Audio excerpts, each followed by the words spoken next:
I want to ask everyone a question. If you are an ordinary person, possibly even with lower intelligence, how can a person with an ordinary background rise from nothing to reach the pinnacle of life? Today, we tell the story of Timothy Dexter. He is known as the richest fool in American history. He dropped out of school at 8, was a country bumpkin, vain, crude, obdurate, and of low intelligence. He essentially encompassed every human vice you could imagine. Yet at 30, he suddenly became one of the wealthiest people in the world during the 18th century. So what exactly was his secret to success? Today, we tell the absurd and legendary life of Timothy Dexter. In late winter of 1748, in a dilapidated farm outside Boston, the poor Dexter family welcomed a new life. Old Dexter named the child Timothy, meaning bring glory to God. But the family was so desperately poor.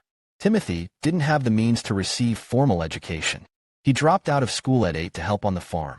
At 16, he left home to apprentice for a tanner. In people's eyes, a tanner was considered a lower-class occupation, though it earned a little money. Its social status was even lower than that of a poor farmhand. Old Dexter couldn't understand his son's choice, but Timothy was unfazed. He was determined from a young age to grow up to become a great man.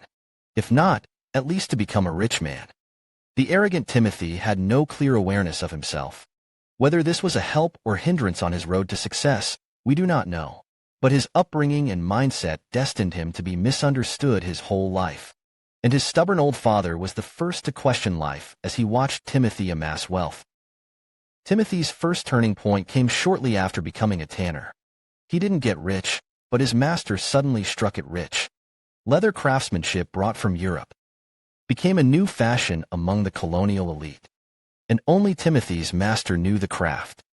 This naturally monopolized the local market, and also pointed Timothy to a bright path. I must learn my master's craft. 5 years later, in 1769, 21-year-old Timothy completed his apprenticeship. He was high-spirited and plunged into the city, dreaming of creating his own business legend with his exceptional skills. However, unforeseen circumstances arose. The colonial government clashed fiercely with the British government. America's War of Independence broke out in 1775. The 1769 was not yet the breaking point. As a port city, Boston was undeniably dangerous. Under British suppression, Boston had long lost its former glory. At that time, capitalists with some business acumen were thinking of moving quickly. But Timothy, like a fearless young bull, insisted on staying in the city center. Those around him, not yet knowing his nature, kindly advised him, "Don't go. The British in Boston are hard to please. They change their policies all the time. You just can't make money." In such an environment, Timothy displayed his astounding business acumen for the first time. "Wherever it's dangerous, that's where I'll go." Amidst the mocking glances of everyone, Timothy, with all his belongings in tow, resolutely plunged into the torrent of the times. Timothy himself had no entrepreneurial talent. But in this world, there are things more important than making money. What could they be? The affection of a wealthy woman. A wealthy widow who had just inherited a large fortune. Timothy knew this was an opportunity he couldn't miss. Shortly after, the two were married. After the wedding, he naturally moved into a mansion. His neighbors were all illustrious figures. On one side lived John Hancock, then the governor of the Commonwealth. On the other was Thomas Russell, one of America's wealthiest men. When they gathered to chat, Timothy, uneducated, could only be the object of ridicule. Running back in shame, he complained at home, "People still look down on me even though I'm rich. The greater the power, the higher the status." Timothy made a significant decision overnight. He wanted to go into politics to hold office. For someone who dropped out of school at 8 and doesn't even recognize all 26 letters, finding a suitable position in government was akin to dreaming. Timothy sent out dozens of applications, all returned. He thought maybe it was because he wasn't offering enough money. So, he sent out more letters. The state government, annoyed, had all departments meet. Anyway, he doesn't want a salary. Why not create a position for him? Thus, Timothy got a position where he'd record the times, places, and numbers of wild deer, keeping the data private. This way, he didn't interfere with other departments' normal functions. and his literacy level was enough for the role. The best part, Boston had no deer at all. Sure enough, Timothy was quite satisfied and worked the job for years. The local government got rid of a big headache. In 1775, the American Revolutionary War began. The Continental Congress issued the first U.S. dollar to sever British control. Yet capitalists didn't believe America would win the war. The market refused the dollar. It depreciated rapidly. Being non-circulating meant it had no value. Somehow, someone in government had the bright idea to pay soldiers with these dollars. Soldiers, holding wads of cash, couldn't buy anything. People complained and many starved. These miseries naturally had nothing to do with Timothy. He wouldn't starve with his wife's wealth. But someone envious of him tried to bankrupt him.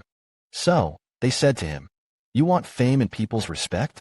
This is the best time. Use your gold and pounds to trade for dollars with the poor. America is bound to win, and the country and its people will thank you. You will be a hero of America." Timothy thought this made sense. He converted all of his and his wife's assets to dollars. At the time, 1 pound could get up to $40. Timothy's house was filled with banknotes. Many capitalists praised him to his face, while mocking him behind his back. Unexpectedly, in 1783, America declared independence. The dollar appreciated quickly. Timothy's worth increased several-fold. He became one of the wealthiest men in America. Now rich, the first thing Timothy thought of was becoming more famous. He spent $40,000 on a mansion and $80,000 to set up 40 statues of famous people around it. But did the elite's attitude towards him change post-wealth? His neighbors thought he had poor taste and were ashamed to live next to him. They wanted him to go bankrupt, hoping he'd move away. One day, while admiring his statues at home, a neighbor came over, sharing some business secrets. He said, "You know, people in the West Indies have never seen bed warmers. Imagine how cold they must get in winter. Use all your money to buy them and sell there. I guarantee you'll make even more wealth." Timothy thought this was very reasonable. For 1,000 bed warmers filled 9 ships and immediately set sail. The neighbors all laughed, thinking he'd go bankrupt. Months later, Timothy returned. He rushed to thank the person who had given him the advice. It turned out that when Timothy reached the West Indies, he found the place scorching. There was no winter, and the bed warmers didn't sell.